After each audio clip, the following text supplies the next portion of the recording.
திருப்பத்தூர் மாவட்டம் வாணியம்பாடி மற்றும் அதன் சுற்றுவட்டார பகுதிகளில் நேற்றிரவு கனமழை பெய்த நிலையில் பாலாற்றில் சில தோல் தொழிற்சாலைகளின் கழிவுநீர் நேரடியாக கலப்பதால் வெள்ளம் நுரைப்பொங்கி துர்நாற்றத்துடன் செல்வதாக விவசாயிகள் தெரிவித்தனர். ஆற்றில் கழிவுநீரை வெளியேற்றும் தோல் தொழிற்சாலைகளை கண்டறிந்து உரிய நடவடிக்கை எடுக்குமாறு கோரிக்கை விடுத்தனர்.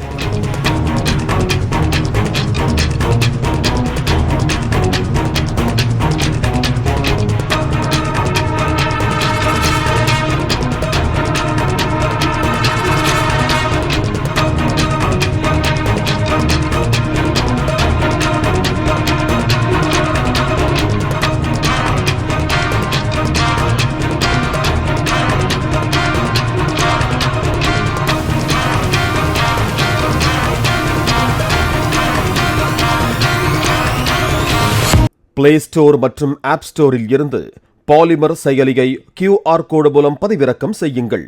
செய்திகளை உடனுக்குடன் பெறுங்கள்.